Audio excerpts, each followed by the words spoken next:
আবার চলে এসছে রীতা। আমার ভিডিওগুলো আপনারা সবাই দেখছেন, ভালো লাগছে, কমেন্ট করছেন। কেউ জিজ্ঞাসা করছেন যে ভালো থাকার পাসওয়ার্ড কী? ভালো থাকার একটাই পাসওয়ার্ড, সবাইকে ভালোবাসুন, সবার জন্য পজিটিভ ফিল করুন, সবার ভালো চিন্তা করুন। আপনার ভালো এমনি হবে, আপনার ভালো আপনাকে চিন্তা করতেই হবে না, এমনি আপনি অনেক ভালো থাকবেন, অনেক সুস্থ থাকবেন। করে দেখুন না, রোজ সকালবেলা উঠে প্রার্থনা করুন। আমি আমার আশেপাশের যত লোকজন আছে, আমার আত্মীয় স্বজন, বন্ধুবান্ধব, সকলের জীবন সুখময় হোক।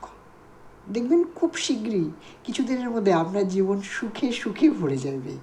শুধু এইটুকু প্রার্থনা, ব্যাস।